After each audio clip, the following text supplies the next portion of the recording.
Hello viewers, आज की video में हम लोग कोई टॉपिक नहीं पढ़ने वाले।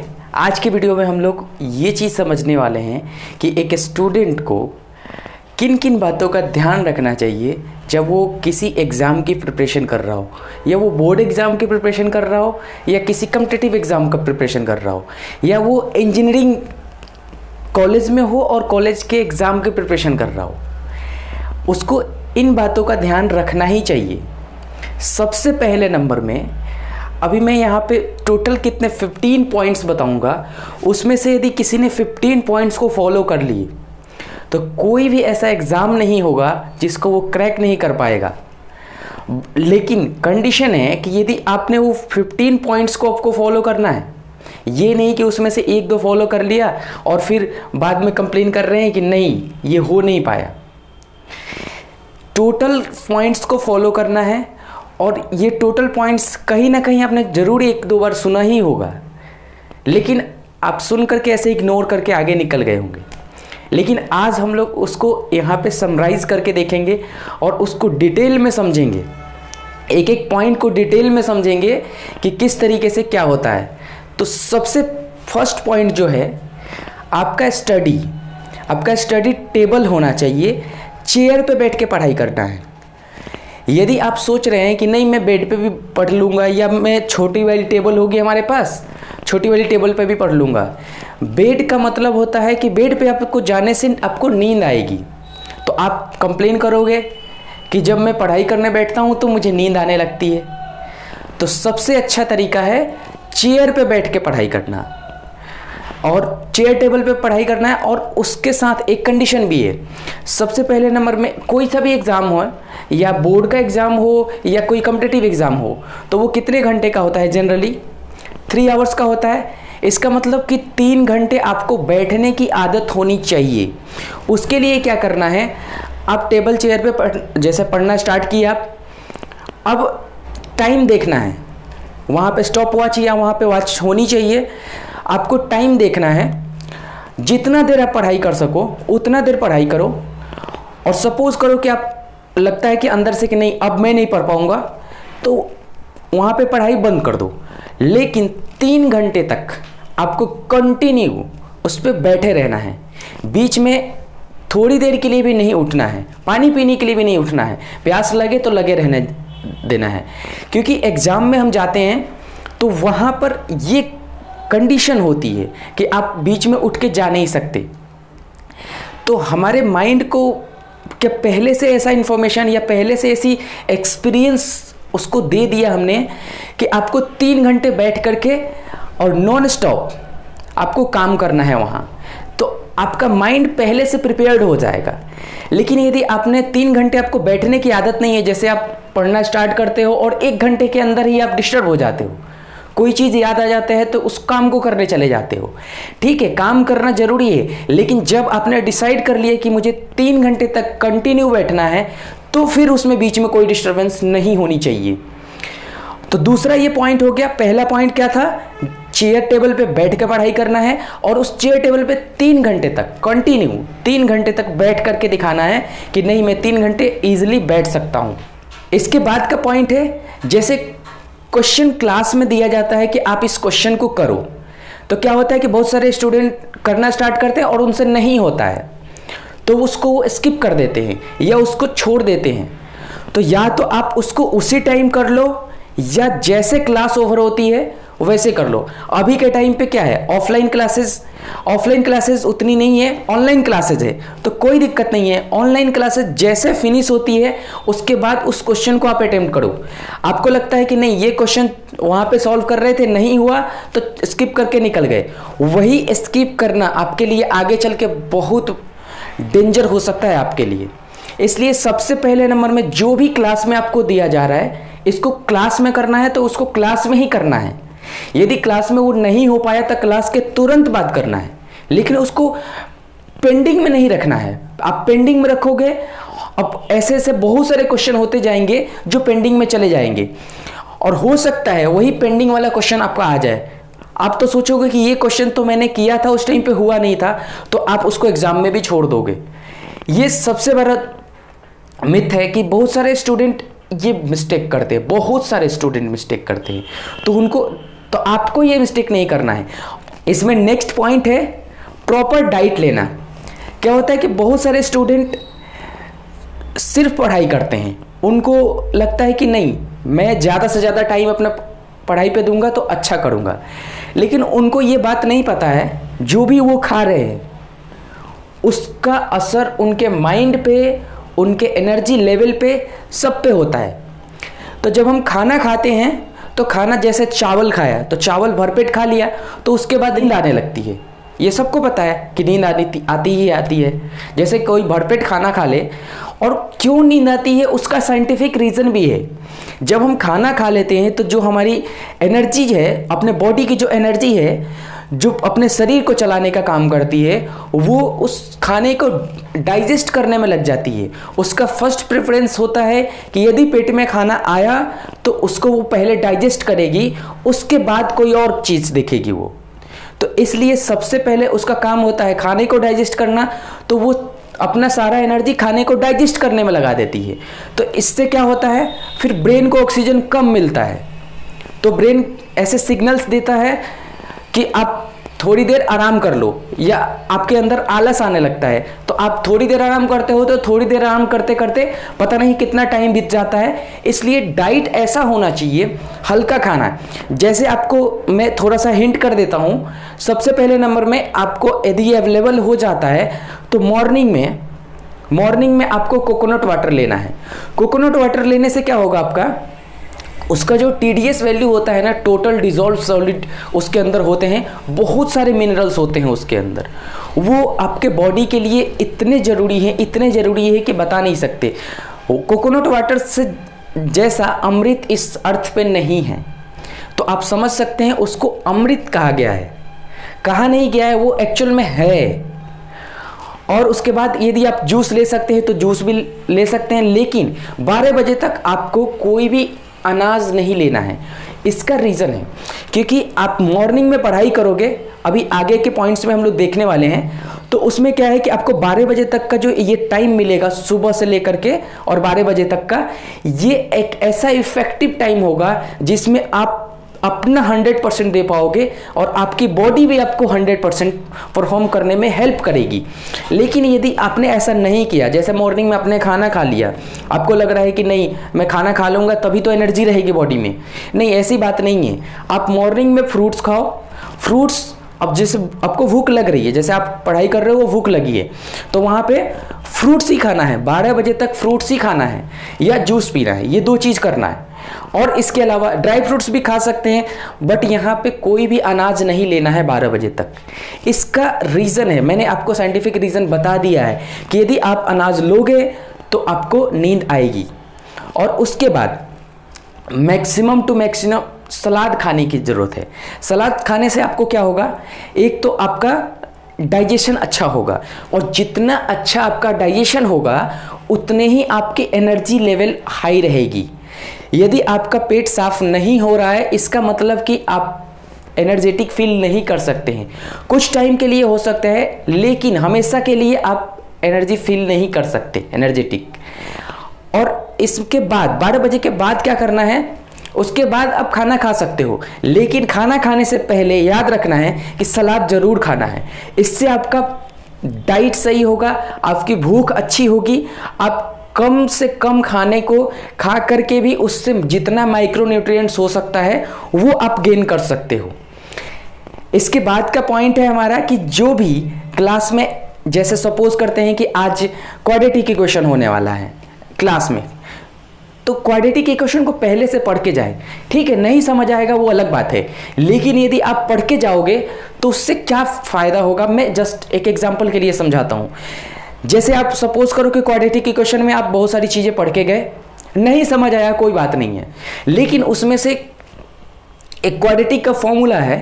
क्वाड्रेटिक में एक टॉपिक होता है डिस्क्रिमिनेंट, जिसमें d = b² - 4ac होता है।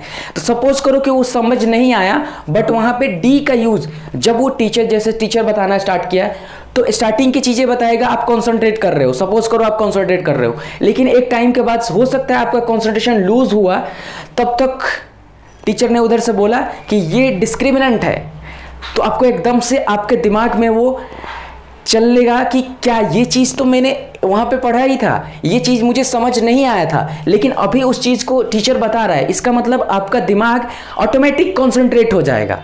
इसलिए जो भी टॉपिक पढ़ाई होने वाली है आज की क्लास में, उसको आप पहले से थोड़ा सा पढ़ के जाओ, उससे बहुत बेनिफिट होने वाला है। इसके बाद नेक्स्ट पॉइंट है, ये 6th पॉइंट होगा, रात को आपको नींद अच्छी लेनी है। नींद अच्छी लेने से अब कम से कम 6 से 7 घंटे की नींद लेनी है। बहुत सारे स्टूडेंट बोलते हैं कि मैं तो रात में पढ़ता हूं तो मुझे अच्छा लगता है।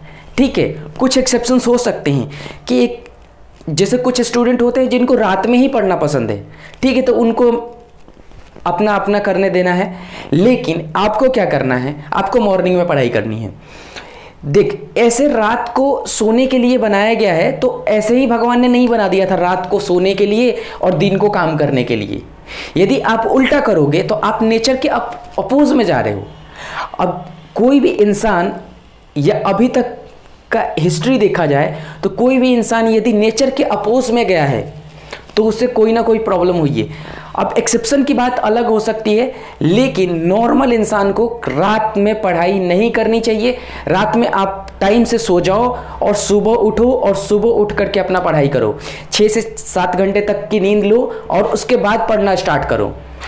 और रात में तो बिल्कुल नहीं पढ़ना है। मतलब रात में यदि आप 10 बजे के बाद नहीं पढ़ाई करते हो और 10 बजे के बाद सो जाते हो, तो ये आपके लिए बहुत ही बेनिफिशियल होगा।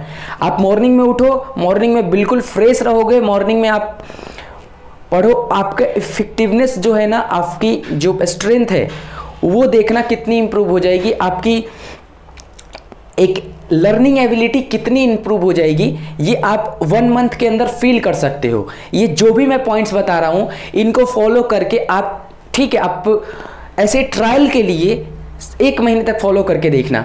यदि आपका चेंज नहीं होता है आपके अंदर, तो आप बिल्कुल छोड़ देना, ये जरूरी नहीं है, लेकिन 1 महीने के लिए ट्राई जरूर करना है।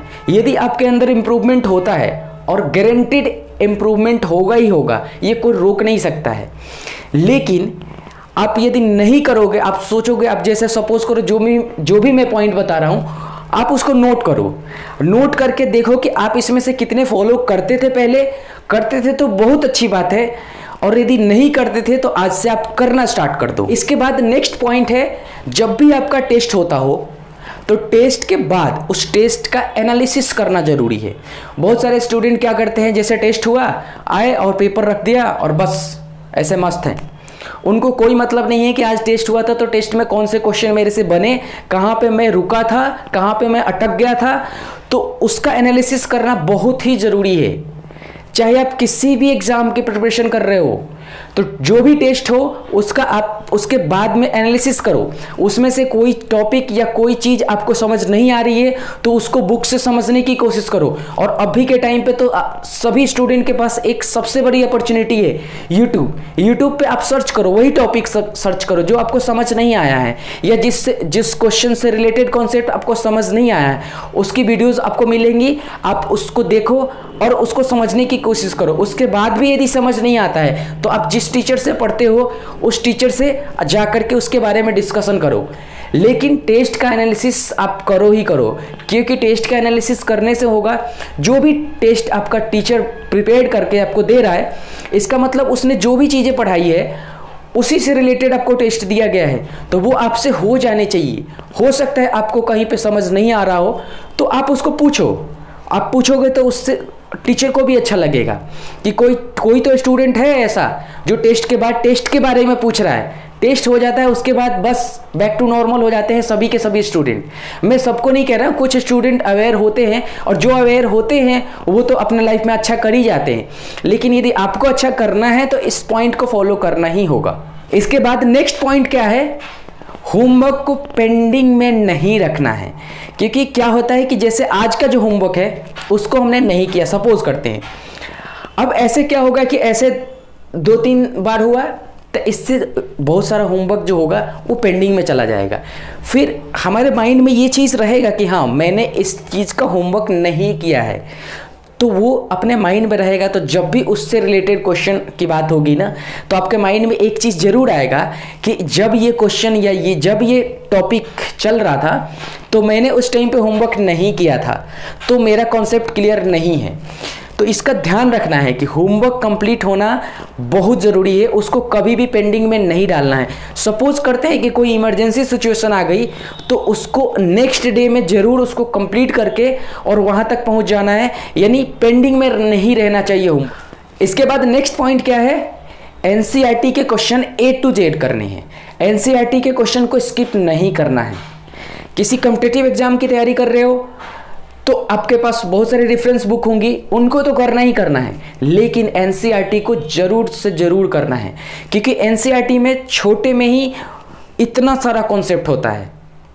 तो इसलिए एनसीईआरटी के एक एक क्वेश्चन को जरूर करना है। नेक्स्ट पॉइंट क्या है कि कोई भी काम जो आप अपने पेरेंट्स को बता नहीं सकते उसको आप मत करो, या उसको अभी के अभी छोड़ दो। यदि आप करते हो, और जैसे बहुत सारे क्या होता है, स्टूडेंट वो नशा करने लगते हैं, सिगरेट पीने लगते हैं या दारू पीने लगते हैं, ये तो सब कॉलेज में जाने के बाद होता है। लेकिन सिगरेट वाला तो बहुत सारे स्टूडेंट जो अभी स्कूल में है वो भी पीना स्टार्ट कर देते हैं। और कहाँ से स्टार्ट होता है, वो उनके फ्रेंड्स उनको पिलाते हैं और उसके बाद वो अपने पैसे से जा कर के पीते हैं। सिगरेट पीना बहुत ही बेकार बात है, ठीक है, जिनको पीना है वो पिए, लेकिन यदि आपको अपने लाइफ में सक्सेस होना है तो आपको नहीं पीना है, या आपको ऐसा कोई भी काम नहीं करना है जो आप अपने पेरेंट्स को बता नहीं सकते। इसका मतलब कि वो गलत काम है। आपको क्या सही और क्या गलत डिसाइड करने का एक सबसे अच्छा तरीका है कि जो भी काम आप अपने पेरेंट्स को बता नहीं सकते, जो भी बात अपने पेरेंट्स को बता नहीं सकते, वो याद रखना वो आपके लिए सही नहीं है, वो आपके लिए बिल्कुल गलत है। इसीलिए ऐसी कोई भी आदत है जो आप अपने पेरेंट्स को नहीं बता सकते तो आप उसको तुरंत छोड़ दो। ये सक्सेस होने के लिए बहुत इम्पॉर्टेंट है कि आपको ऐसा करना ही होगा, तो ही आप अपने लाइफ में सक्सेस हो सकते हैं। एक्सेप्शन हर जगह होते हैं, इसलिए एक्सेप्शन की बात मैं नहीं कर रहा।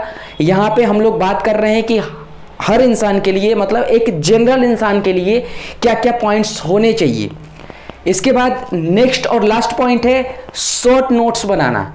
शॉर्ट नोट्स बनाना इतना ज़रूरी है कि आप बता नहीं सकता मैं। शॉर्ट नोट्स से क्या होता है, और उसमें आपको कलरफुल जो है पेन यूज़ करना है। उसका बेनिफिट क्या होगा कि अपना जो माइंड है ना, वो किसके बारे में सोचता है, कलरफुल चीज़ों के बारे में सोचता है। जैसे कोई कलरफुल चीज़ हो, जैसे एक कलर फोटो हो और एक ब्लैक एंड वाइट फोटो हो, तो आपका माइंड जो है ना कलरफुल फोटो को अच्छे से याद रख पाएगा। और जैसे सपोज करते हैं कि उसमें हम लोग क्या करते हैं, इंग्लिश का हम लोग लिख रहे हैं तो इंग्लिश का इंग्लिश में ही लिखने की कोशिश करते हैं। लेकिन क्या है कि बहुत सारे स्टूडेंट हम लोगों का जैसे मदर टंग क्या है, हिंदी है, तो हम लोग जब भी कोई चीज़ सोचते हैं ना तो उसको हिंदी में सोचते हैं। तो इसलिए जब भी हम नोट्स बनाते हैं तो वहाँ पे टीचर ने जो भी बातें बताई है उसको आप हिंदी में भी लिखें। हिंदी में लिखने से ये होगा कि जब भी आप रिवाइज करोगे उसको, तो रिवाइज करने से ये होगा कि एकदम से आपके माइंड में आ जाएगा कि हाँ वहाँ पे क्या क्या चीज़ें टीचर ने बताया था और क्या इंपॉर्टेंट था वहाँ पे। यदि आप सिर्फ नॉर्मल ऐसे नोट्स बना रहे हो उसका, और एक ऐसा नोट्स बना रहे हो जिसमें कलरफुल पेन यूज़ किए हो, और आप हर उस पॉइंट को अपने लैंग्वेज में, अपने मदर टंग के लैंग्वेज में आपने लिखा है, तो वो आपके लिए बहुत ही बेनिफिशियल होने वाला है। तो ये लास्ट पॉइंट था, और बार मैं सबको रिवाइंड करा देता हूँ। सबसे फर्स्ट पॉइंट, चेयर टेबल पे पढ़ाई करनी है, 3 घंटे बैठने की आदत होनी चाहिए। उसके बाद है क्लास का क्वेश्चन क्लास में ही होना चाहिए। और नेक्स्ट पॉइंट है प्रॉपर डाइट लेना है। और उसके बाद नेक्स्ट वाला पॉइंट है आपको क्लास का क्वेश्चन क्लास में करना ही है। और उसका नेक्स्ट पॉइंट है रात में आपको नींद अच्छी लेनी है। और उसके बाद जो नेक्स्ट पॉइंट था, आपको रात में पढ़ाई नहीं करनी है, पढ़ाई आपको सुबह में करनी है। उसके बाद टेस्ट का एनालिसिस बहुत ज़रूरी है। जो भी टेस्ट हो रहा है उस टेस्ट का एनालिसिस करें टेस्ट के बाद। यदि आप नहीं करते हैं तो फिर ये आपकी मिस्टेक है। नेक्स्ट पॉइंट था होमवर्क को कभी भी पेंडिंग में नहीं रखना है। और क्यों नहीं रखना है ये मैंने क्लियर कर दिया है। अब जैसे बहुत सारे स्टूडेंट कॉम्पिटिटिव एग्जाम की प्रिपरेशन करते हैं, जैसे IIT JEE की प्रिपरेशन करते हैं, तो उसमें सोचते हैं कि चलो 11th मैं ऐसे ही पढ़ लेता हूँ और 12th में अच्छे से करके और अच्छे से एग्ज़ाम निकाल पाएंगे। लेकिन नहीं, यदि आपने 11th क्लास को अच्छे से नहीं पढ़ा तो फिर 12th क्लास में भी आप अच्छा परफॉर्म नहीं कर पाओगे, क्योंकि वो एक दूसरे से रिलेटेड है। 9th 10th और 11th 12th ये एक दूसरे से रिलेटेड है, और जिनका ये चार क्लास, मतलब 4 क्लास का मतलब कि 9th 10th 11th और 12th जिनने अच्छे से कर लिया और उनकी लाइफ बिल्कुल सेट हो जाएगी। क्योंकि बहुत सारे स्टूडेंट, जैसे कोई किसी ने 9th में अच्छे से मेहनत नहीं किया, ठीक है कोई दिक्कत नहीं, लेकिन 10th क्लास में अच्छे से मेहनत करा और जो भी 9th के इंपॉर्टेंट चीज़ें थे उसको कवर अप कर लिया, तो फिर वो भी ठीक है। लेकिन ध्यान ये रखना है कि अपने लेवल पे कभी भी हम अपनी प्रिपरेशन को कम ना होने दें। इसके बाद नेक्स्ट पॉइंट था NCERT के A to Z क्वेश्चन को सॉल्व करने हैं। ठीक है, उसमें बहुत सारे क्वेश्चन ऐसे होंगे जो नहीं बनेंगे, तो आप अपने टीचर से पूछें। नहीं तो अभी के टाइम पे तो सबसे अच्छा रिसोर्सेज कहाँ पे मिल जाएंगे? आपको यूट्यूब पे मिल जाएंगे। मैंने ये नहीं कहता कि आपके टीचर से अच्छे टीचर होंगे, हो भी सकते हैं यदि आप ढूंढो तो, लेकिन आप उस टीचर से पूछो या किसी यूट्यूब चैनल के किसी दूसरे टीचर का वीडियो देखो या किसी भी टीचर का वीडियो देखो। लेकिन आपका टारगेट क्या है? कॉन्सेप्ट को सीखना। तो आपको कॉन्सेप्ट को सीखना है, ये नहीं देखना है कि कौन बता रहा है। वो कोई भी बता रहा है, आप बस उसको सीख जाओ, आप उस चीज़ को वहाँ पे नोट कर लो और आपको नोट्स तो बनाना। नेक्स्ट पॉइंट था कि कोई भी ऐसा काम नहीं करना है आपको जो अपने पेरेंट्स को नहीं बता सकते। और लास्ट पॉइंट था शॉर्ट नोट्स जरूर बनाना है। तो ये जो पॉइंट्स थे ये टोटल आप काउंट कर लेना कितने, शायद 14 पॉइंट्स है। तो 14 पॉइंट्स को आपको इस तरीके से फॉलो करना है। यदि आपने ये 14 पॉइंट फॉलो कर लिया तो आपको सक्सेस होने से कोई नहीं रोक सकता। इसमें से कुछ ही पॉइंट को फॉलो करते हैं स्टूडेंट और कुछ पॉइंट को नहीं करते हैं, इसलिए वो अपने लाइफ में सक्सेस नहीं हो पाते हैं, या वो जो सोचते हैं उसको वो पूरा नहीं कर पाते हैं। तो इसलिए आपको ये ध्यान रखना है कि जो भी पॉइंट्स यहाँ पे बात हुई उसको आपको फॉलो करना ही करना है। और इस चीज़ को यदि आप अपने चाहते हो कि आपका फ्रेंड भी इस चीज़ को जाने, तो उसको भी एक बार इस वीडियो को फॉरवर्ड करो ताकि वो भी ये चीज़ें समझ पाए कि वो कहाँ पे मिस्टेक कर रहे हैं। और आप सबसे पहले नंबर में आप इसमें से जो भी पॉइंट्स फॉलो करते थे वो आप कमेंट्स में लिख के बताओ कि आप इस पॉइंट्स को फॉलो करते थे और इसके बाद आप सभी पॉइंट्स को फॉलो करने वाले हो। क्योंकि आपका टारगेट है, आपका जो टारगेट है उसको आपको अचीव करना है, उसके लिए आपको डेडिकेटेड होना ही होगा। और डेडिकेटेड होने के लिए क्या होता है, बहुत सारे स्टूडेंट डेडिकेटेड होते हैं बट ये मिस्टेक कर देते हैं, ये मिस्टेक करते हैं, इसलिए वो सक्सेस नहीं हो पाते। तो फिर वो बोलते हैं कि मैं तो बहुत डेडिकेशन से पढ़ाई कर रहा था लेकिन मेरा तो हुआ ही नहीं। वहाँ पे कोई ना कोई इसी पॉइंट्स में से ऐसा पॉइंट होगा जो उनने मिस कर दिया होगा, उनने उसको फॉलो नहीं किया होगा, इसीलिए वो पीछे रह गए। तो आपको इस पॉइंट को फॉलो करना है और ज़्यादा से ज़्यादा लोगों तक इसको पहुंचाना है, क्योंकि मैक्सिमम लोग कहीं ना कहीं इसी में से कोई पॉइंट का मिस्टेक करते हैं और इसी वजह से वो सक्सेस नहीं होते हैं। तो इसमें जितने भी पॉइंट्स मैंने बताया उसको तो सबसे पहले आपको नोट डाउन करना है और उसमें से टिक लगाना है कि आप इसमें से कौन कौन से पॉइंट को फॉलो कर रहे थे। जो भी पॉइंट्स को आप फॉलो कर रहे थे उसको आपको लिख के भी बताना है कमेंट में कि हाँ ये पॉइंट को मैं पहले से फॉलो करता था, और उसके बाद शेयर कर देना है। और उसके बाद आपको लग जाना है कोई भी एग्ज़ाम, चाहे आप बोर्ड एग्ज़ाम के लिए प्रिपेयर कर रहे हैं या कोई भी कॉम्पिटिटिव एग्ज़ाम हो या कोई कॉलेज का एग्ज़ाम हो, आपको कोई भी एग्ज़ाम हो आपको बिल्कुल लग जाना है और इस पॉइंट को फॉलो ज़रूर करना है। डाइट को ज़रूर फॉलो करना है। डाइट में जो बातें मैंने बताया उसको आपको फॉलो करना है। जो भी मैंने बातें बताया वो बिल्कुल साइंटिफिक है, उसमें कोई भी ऐसा नहीं है।